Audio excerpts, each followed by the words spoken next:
Good afternoon, everybody. Thank you for joining us today. I'm Dr. Anderson. I am mom of two kids who you might hear in the background because they're around, and I'm co-founder of MD Moms for Healthy Recovery. I'll be hosting today for our webinar, so using eco-anxiety for fuel for action. And we've brought this together in collaboration with For Our Kids and again for MD Moms for Healthy Recovery. I'd like to start by acknowledging the Indigenous people of all the lands that we are on today. While we meet today on a virtual platform, I would like to take a moment to acknowledge the importance of the lands, which we each call home. We do this to reaffirm our commitment and responsibility in improving relationships between nations and to improving our own understanding of local Indigenous peoples and their cultures. From coast to coast to coast, we acknowledge the ancestral and unceded territory of all the Inuit, Métis, and First Nations people that call this land home. Please join me in a moment of reflection to acknowledge the harms and mistakes of the past and to consider how we are and can each in our own way try to move forward in spirit of reconciliation and collaboration. Before we start, if you're comfortable, and I see many have already, please turn on your cameras so we can see your welcoming faces. You have been already muted automatically when entering. You will note, though, at the bottom that there's a chat box, so please post any questions or comments that you wish to share throughout the presentation, and at the end we will welcome and have some of those questions answered. Dr. Sloans and Waters are joining us, so they're going to be monitoring the chat. Please go ahead and start by introducing yourself and let us know where you're joining from today. This webinar will be recorded, and so in case you have to leave early for some reason, but hopefully not, you can watch it at a later time as well, or if you want to watch it again.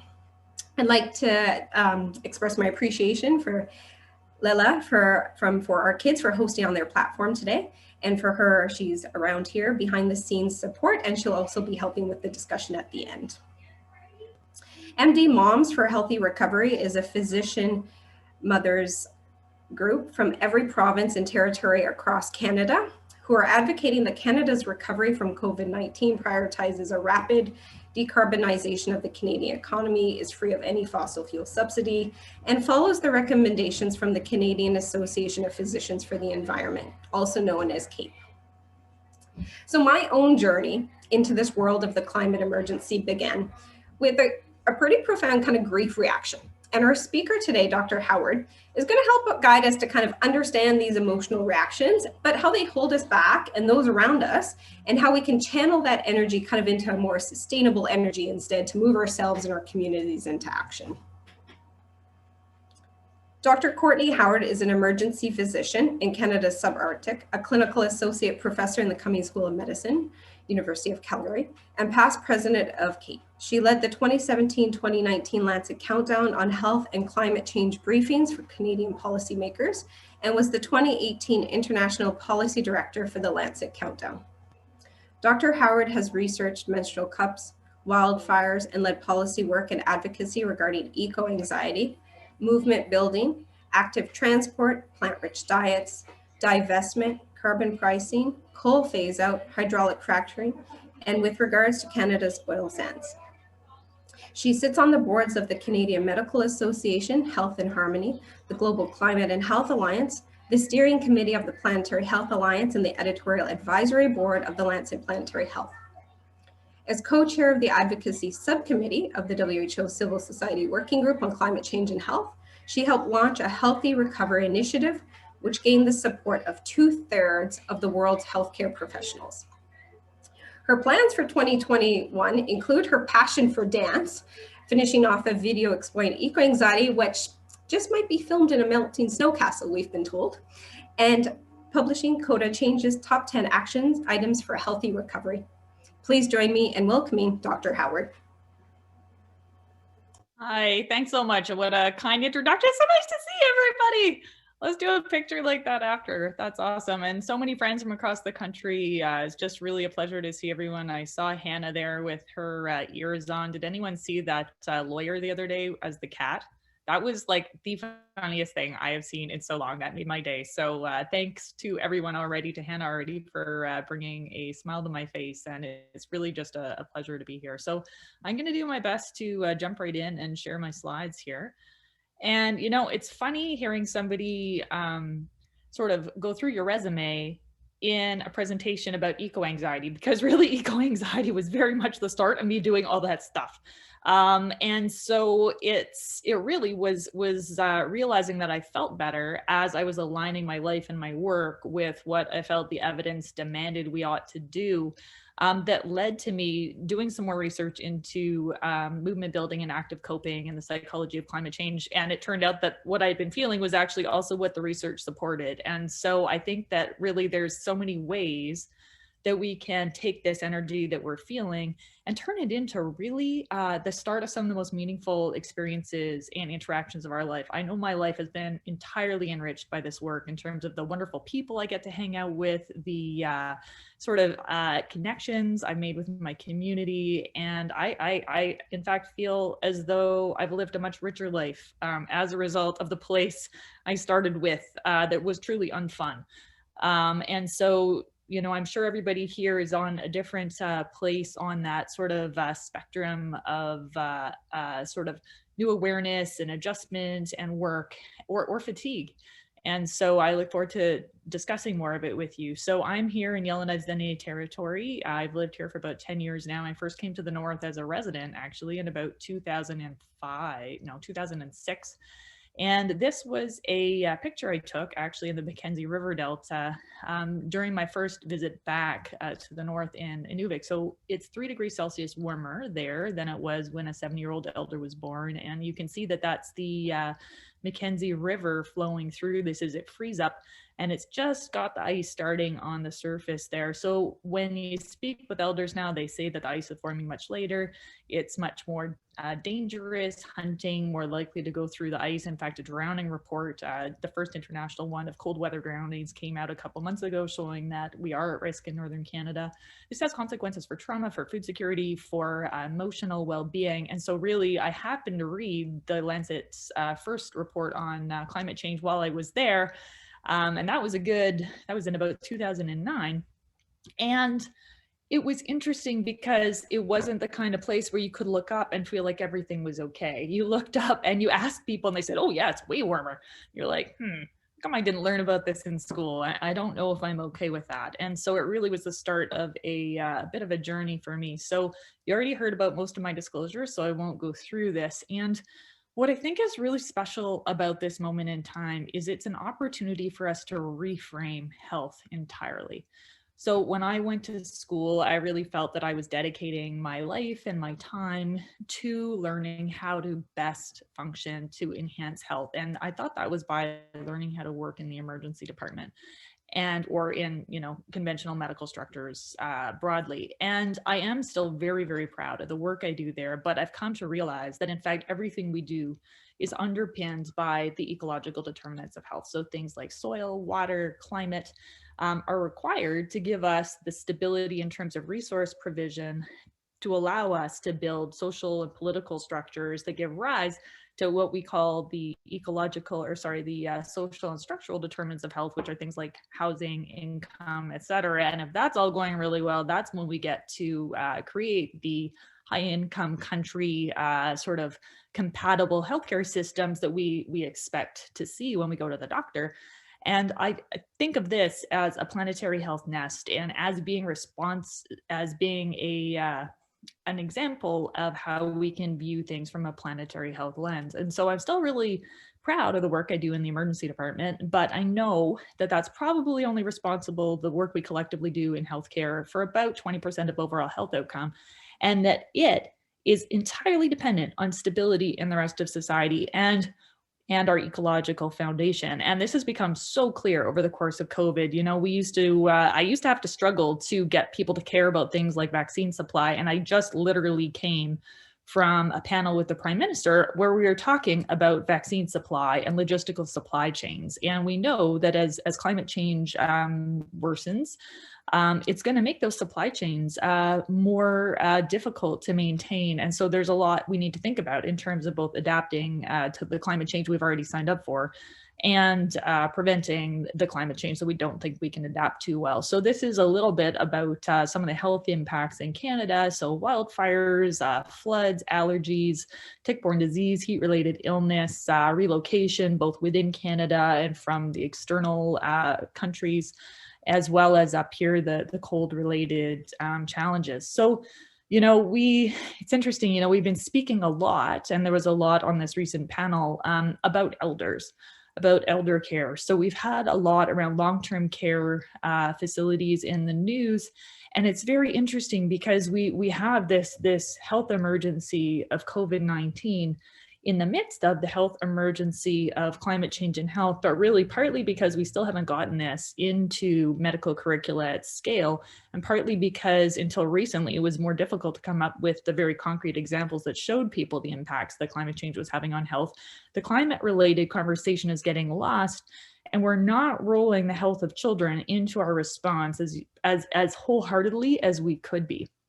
And so this is just a report that came out pre-pandemic, done by the WHO, UNICEF, and the Lancet Commission that showed that, so the flourishing rank that they gave Canada is basically an evaluation of how we're treating kids now in terms of early childhood development, education, et cetera. And it said we were 21st out of 180. But the sustainability rank that they gave us in terms of how we're providing for a healthy future for our children, we were ranked 170th out of 180 countries. And so for a high income country, it's unacceptable. And so I'm really, really heartened to see that this whole group is here to really advocate for our kids. So when I had my acute anxiety grief reaction, I've had a couple, and I think that can be relatively common for people. I had one right at the very beginning, and then I went away with Doctors Without Borders and had children die under my care. And that was the moment where I said, I have to dedicate my life to reducing the deaths of children now and into the future. And I think the best way I can do that actually is to go home and work on climate change. And so then I got pregnant the minute I got home, and couldn't go back to the field, which I may have done actually if I hadn't become pregnant. And that was right before Bill McKibben's Terrifying New Math report came out that showed really what the bottom lines are of climate change. So I quite literally finished that article, which I was reading on my iPhone, curled up in the fetal position around my 8-month-old. And I didn't have a word for what that meant at the time. In fact, I felt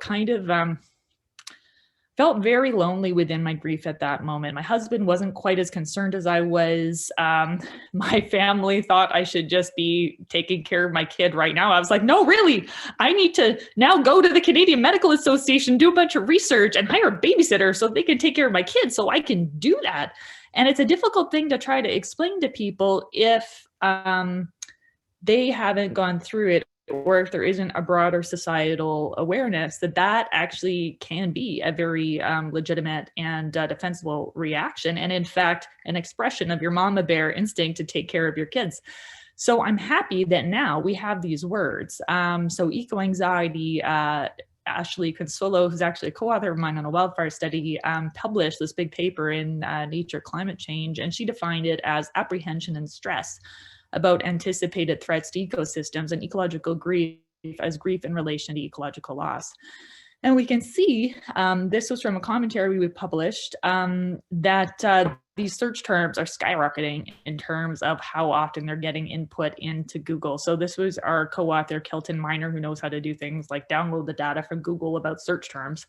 And partly, I think this has to do with the fact that the terms are becoming more commonly used, but climate change anxiety, that's not very jargony, but that's still skyrocketing. So I really do think that as the impacts are becoming more noticeable, people are becoming more worried. And an expression of that anxiety we saw during all of the kids' climate protests just pre-COVID. And so when you think about 150,000 new people in Montreal, it's huge, 1.5 million kids out right before COVID. It all really felt, that's from a previous slide. It felt like a lot of energy was being built, and I believe that energy is still really simmering. So when the BBC surveyed kids in 2020, they found that 73% of them were worried about the state of the planet. 3 in 5 were worried about the impact that climate change will have on their lives, and that 1 in 5 had had a bad dream about climate change. So our kids, at least in the UK, are receiving this information. And, you know, there's definitely some really heart-wrenching child narratives around this. You know, this quote, "My health is as important as your health," I think is very, very, very true. And there's aspects of this that are important to know from a sort of a heartfelt point of view, as well as a strategic point of view. So someone I've really had the good luck to work with over the last couple of years is Ed Maybach, and he is one of the world's top climate change communication scholars. He works out of Yale. And so all of the work he's done has shown that across population segments, across the political spectrum, speaking about the well-being of children is the best way to motivate populations to take action. And speaking about climate change as being a health issue, in his research, was the second best way. So when the Lancet came out with this narrative 2 years ago, talking about the health of every child born today and the necessity to take action on climate change to protect the health, he was so excited. He's like, "It's brilliant! It's brilliant! They tied it all together. It's the best possible narrative." And what they saw, I had been the international policy coordinator the year before, and we got about 1 billion hits worldwide, 1 billion impressions. This got about 5 billion impressions with pretty much the same product. Otherwise, you know, we had the data was just 1 year worse, but it was mostly the same data. And so, you know, pretty much the same data, same number of policy briefs, same media strategy, same mostly spokespeople. But all of a sudden, this was in every major newspaper in the world. And so from a positioning standpoint, this group speaking as mothers and grandmothers and caregivers on behalf of the health of children from a communications evidence-based standpoint is incredibly powerful. So you should know that about yourselves. Know that really, if there's any voice that will be likely to sway public opinion, it is this set of people. And so when we think about what to do about this, it's interesting. There's really no research yet about how children and families and the interaction between parental anxiety and child anxiety sort of ends up showing up in terms of symptoms. But I think it's really important for us to consider the fact that our emotions affect our kids. And so when I went looking for parallels in history that we could sort of source for wisdom, this is the example that seemed to make the most sense. And my co-authors thought it made enough sense that we included it in the article. So the Canadian family physician actually back in the day did a really cool survey of the literature on the psychology of the Cold War, psychological reactions to the Cold War in kids and in families. And so what they said was that a policy of silence, whether intentional or not, pervaded many Cold War households. And I think, you know, there's difficult conversations in life, and as humans, we're not always super well equipped to have them. So like whether we're talking about sex ed, whether we're talking about, you know, end of life decision making for our elders, there's conversations that people sort of shy away from. Like I just had a WhatsApp conversation with all my best friends saying they'd just like given a sex ed, they'd put the sex ed book into the bathroom and hope their kids would read it. I was like, And so this is superhuman that we don't necessarily want to talk about this. And I've had friends say, well, I don't want to talk about climate change with my kids. I don't want to worry them. But the thing is that our kids are getting messages from everywhere. So we can't control what messages they're hearing. And so what the research that came out of the Cold War showed was that actually the families who discussed it and who were taking action as a family, their kids knew more about the Cold War, they knew about the nuclear threat, but they actually felt less worried about it because they could see that adults were taking care of the situation. Whereas the kids who are in the families where the parents were kind of just sort of trying to protect their children, it's impossible to protect our children from all of the messages of the rest of the society. They felt like their parents were sort of abrogating their responsibility, and they felt vulnerable. And so if we want to maintain the bond of trust that our children have with us, I believe it's best to, and again, I'm working on not studies done on this topic. So we need a lot more studies, but I think I'm pretty sure that this is going to end up being what, or I'm at least willing to act in my own life according to this hypothesis. I think it's going to be shown to be better for us to be open with our kids the same way we are with, issues of mortality, issues of other risks. And to just show them, hey, as parents, we care, we take your concerns seriously, and we're going to work to reduce them. And so that's something that is important. And part of that has to do with each of us doing our own work around climate anxiety, because our kids pick up so much from us that we're not even really aware of. One of my stepmom actually used to be a teacher. She became a family counselor. She, for a long time, counseled everybody in families, and then she eventually decided to remove the children from her practice. And I said, well, why did you do that? You care about kids. That's like your primary reason for acting. She's like, well, it was never the kids, it was the parents. So I'd have the kid in front of me, but actually it was the parents who had the anxiety problem, and I was talking to the wrong person, and it got too frustrating. So we need to be really, really, and we're aware of this in our interactions with patients. When their emotions sort of seep into our emotions and back and forth. So just be really cautious. This is one of the reasons why I think it's important for us to do this work, because I don't necessarily want my children to see my entire emotional reaction. I want to have decided what I want them to see and experience from me on this topic. And so just a quick plug for the necessity for safety. I'm an emerge doc, and if somebody's feeling suicidal, if somebody's feeling homicidal, if this has pushed somebody into a place where they're not functioning, if people are having psychotic symptoms, they should go see a doctor. So this can very much happen. I have friends who, particularly who have a background of having had trouble with depression in the past, where when they're doing a lot of work in climate change, or there's a particularly difficult headline that's just come out, it can push them over the edge into feeling suicidal for some time. And so that deserves professional care.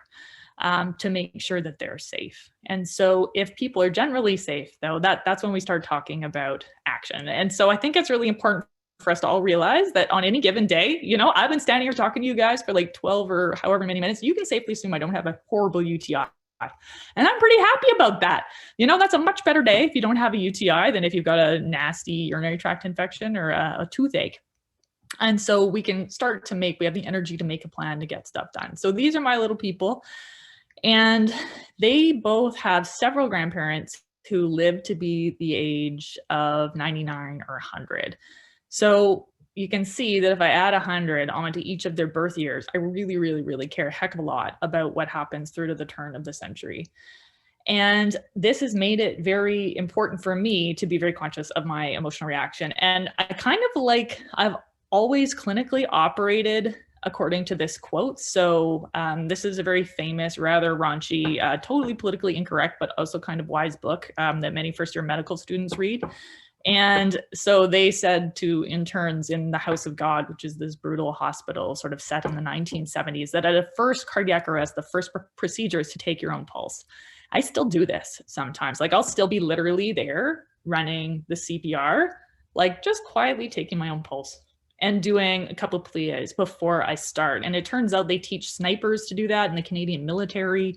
It makes a lot of sense for us as leaders to be regulating our own emotional environment before leading in various contexts. So when I asked Greg DeBoard about this, he's a psychiatrist who does a lot of teaching for Canadian docs. He said, if you're worried about climate change, and a lot of people are, I don't think your doctor should give you an SSRI. And of course, like if you're not functioning, there may be an argument for that.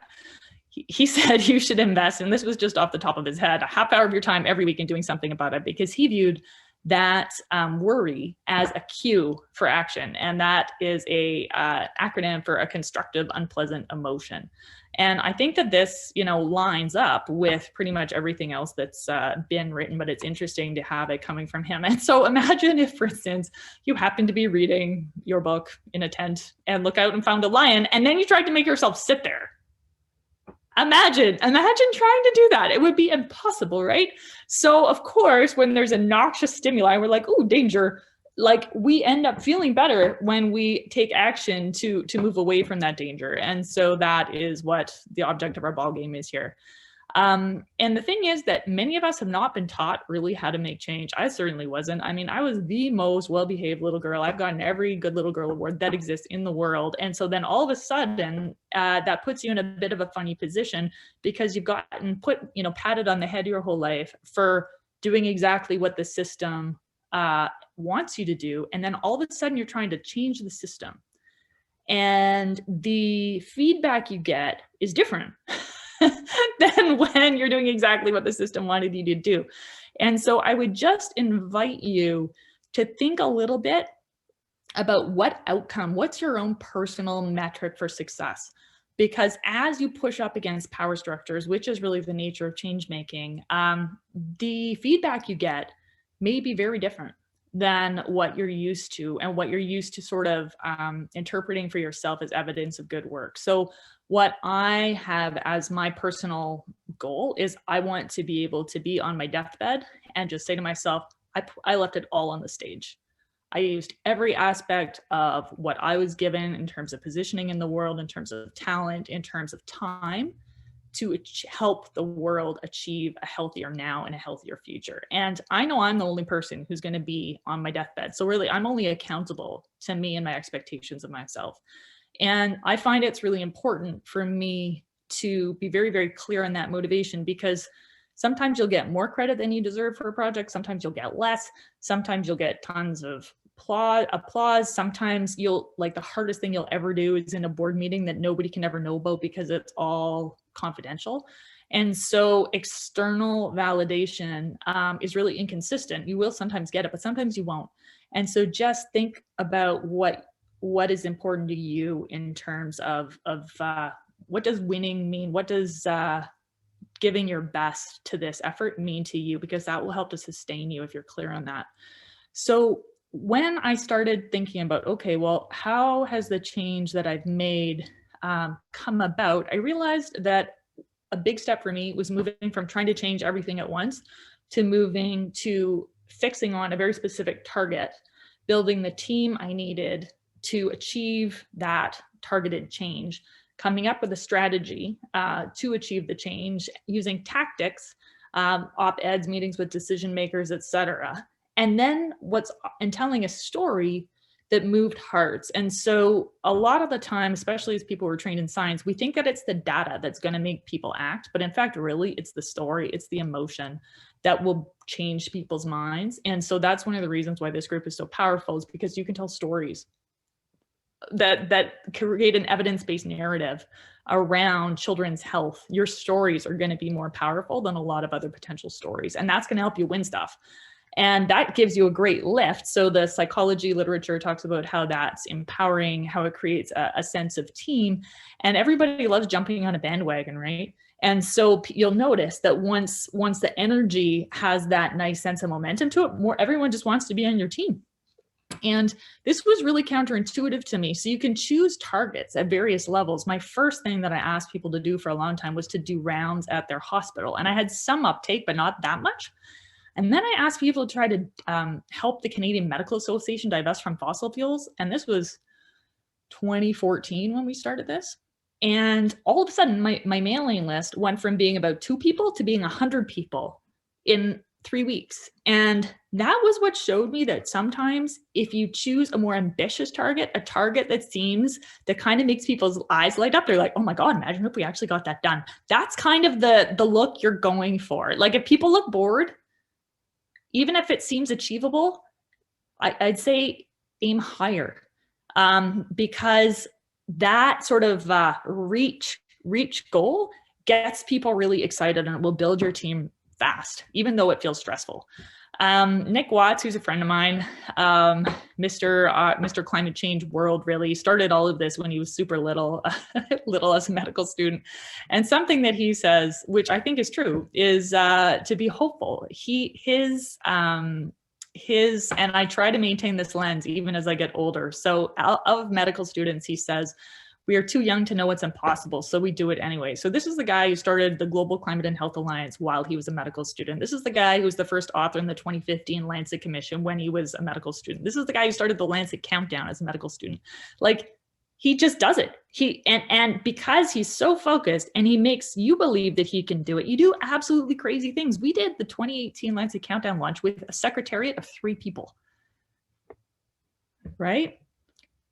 But it's possible. And one of the reasons that this group is powerful as well is because people trust nurses, doctors, teachers. A lot of the female professions, or the professions that tend to have more women in them, are very trustworthy. I've often wondered about mobilizing hairdressers. I think that that would be quite seriously powerful. So just know that your voices are trusted, and really pay attention to this emotion generating aspect. So I like this narrative by Marshall Gans. He's a movement researcher at Harvard. So he talks about action inhibitors being these emotions. So inertia, apathy, fear, isolation, and self-doubt. And the fact that we can overcome them by telling stories that create a sense of urgency. You know, we need to do this now. Anger, that's unjust. Hope, we can do this. Solidarity, we're going to do this together. And this feeling of you can make a difference, which means telling stories of the things we did so other people can be inspired by them and replicate that kind of win. I think about this all the time. And these days, I find that people are so tired from the coronavirus crisis. I'm frankly avoiding anger. I'm just not going there. I don't think anyone has energy in their bucket for it right now.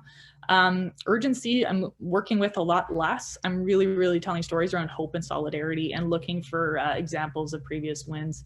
So talked about this a little bit. I can't say it too many times. Stories sway hearts more than evidence. And I know that kind of is annoying, but maybe you can make yourself feel better about it by knowing that there's evidence behind that statement.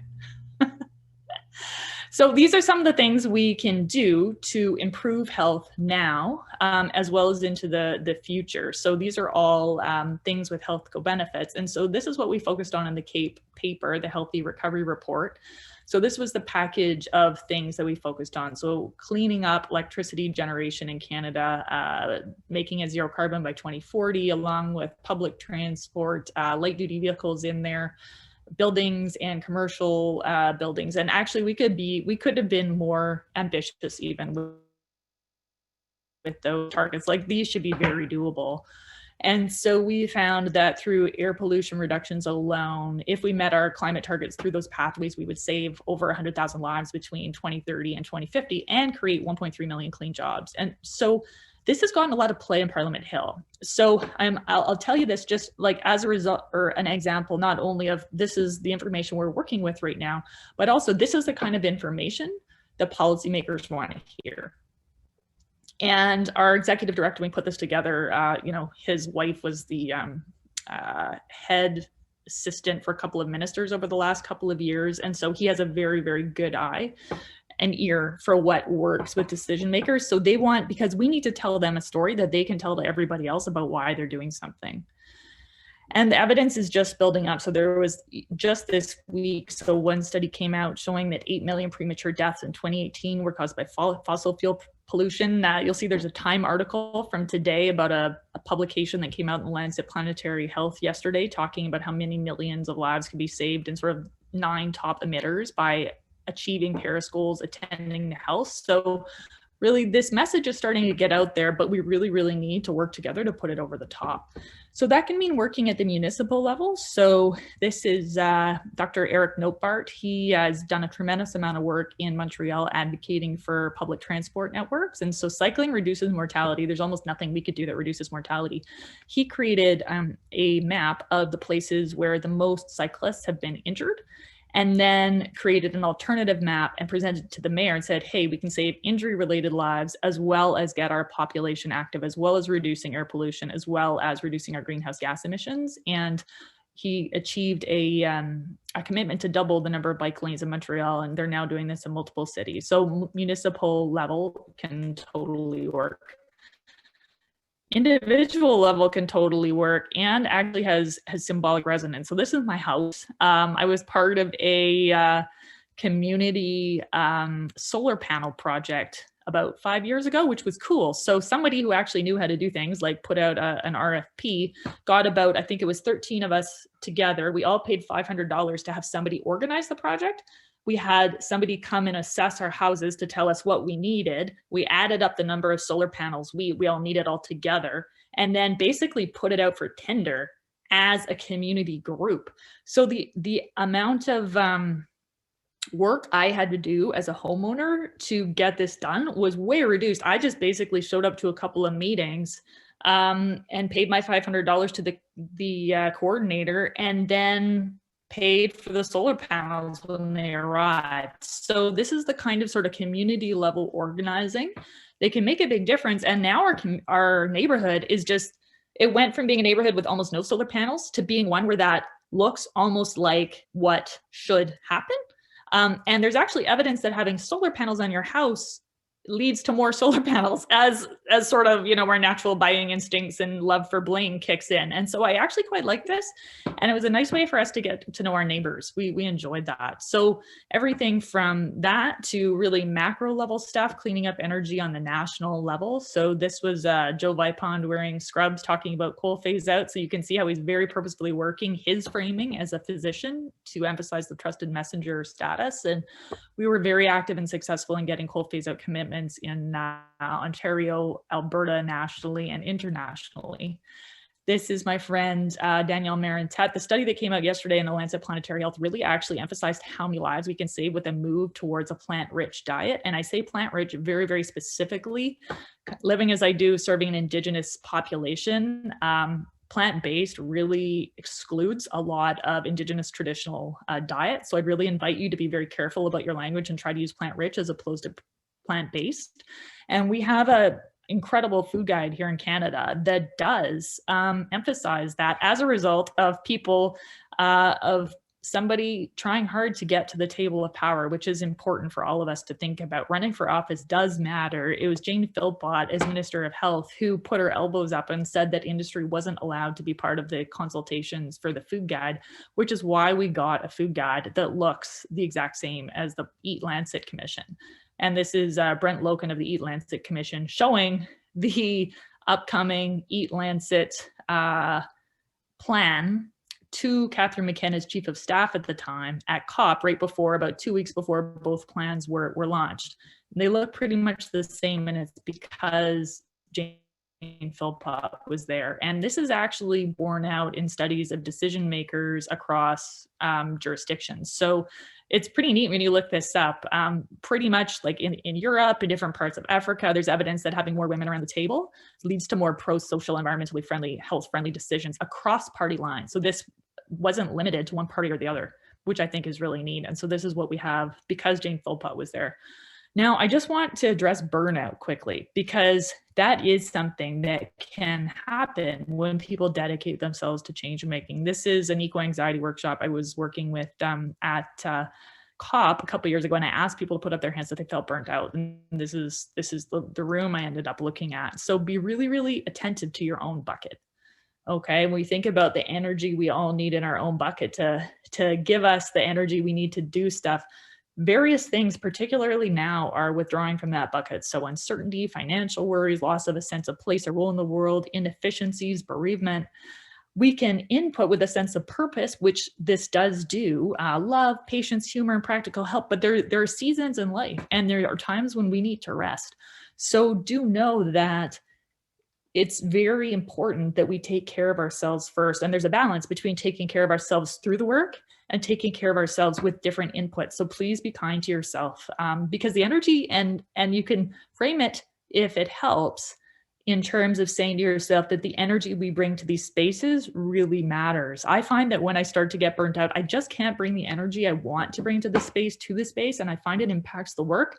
So that's my signal to myself, okay, it's time to just like take the weekend off, spend some time with my kids, go dance, go outside. Connecting to the land is very important. Elder Francois Paulette, I learn a lot from change makers who've been at this for a while. He is a warrior. If you look him up, I mean, he's a legend. And every summer, he goes out on the land and fasts. for days. And those practices, I think, are very, very important. And there's, of course, lots of evidence around the health benefits of spending time in nature. So please do take that time for yourself. Take that time with your little kids. And I think this is an incredible time for us to stop and just really commit to a path. This is a new oath for the Anthropocene, a new Hippocratic oath that I helped write with some international friends. And it starts, as you can see, by saying, I solemnly pledge to dedicate my life to the service of humanity and the protection of the natural systems on which human health depends. And I like the idea of getting together in groups to say it together. It's not limited to health professionals. So solidarity, incredibly important. Act together and we will win. And this is a still shot from the upcoming ice dance video. So we'll see how it all goes.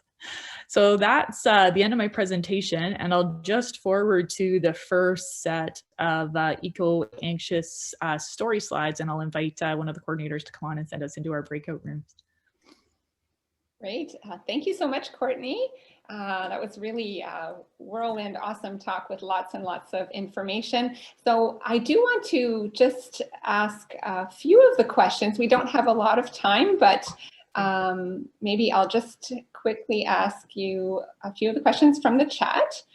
Let me see where it was there. All right. So one of the questions was about donut economics. Actually, there was a lot of discussion in the chat. People have been learning, going to book clubs about donut economics. So Courtney, if you could just weigh in, what do you think about donut economics and how does it fit into what we need to do for the health of our children? Yeah, I think we 100% need to reorient our entire economy around a well-being based economy. And there's lots of different sort of theories for exactly how to communicate that and how to model it. I think the donut economics model is pretty intuitive. So I certainly think that that is a good way of doing it. The Canadian Index of Well-being is kind of nice because there's an academic basis for it, and it actually has indicators already listed, so it could maybe do some of the work for us. So I like the idea of kind of combining both ideas, but 100% that's where we need to be moving. Yeah. Great. I'll ask the next question here from Marion, and it says, from conversations with politicians, many people, youth, parents are aware and concerned, but they're concerned about the older demographic who they perceive still see healthcare and housing as the top priority and climate change not so much. How do we reach these people? A variety of things. So there's evidence that just talking, because you're each a trusted messenger to your friends and family, and the people, you know, your MP, etc. So having conversations is important. I was just telling Jenny Miller at the Global Climate and Health Alliance yesterday, I think we need to make some really short, shareable, high quality videos to make the link, because when the Canadian Medical Association did polling prior to the 2019 election, we found that actually both doctors and people in general still didn't see climate change as a health issue. So until we really make those connections for people, it's going to be more work for us to continue to make the points. And so I really think we need to just be continuously communicating that narrative, but we need to communicate it more en masse. And it is, you know, it is getting much better, but it does need to go faster, which is why numbers like this are great. Excellent. I think because of time, I'm going to make this the last question for you. And the question is, at what age do you recommend beginning to speak with children about climate change? This individual said, I had planned to start when my child is 5 and in school. She's 3 now, and I worry it would only make her feel unsafe and confused at such a young age.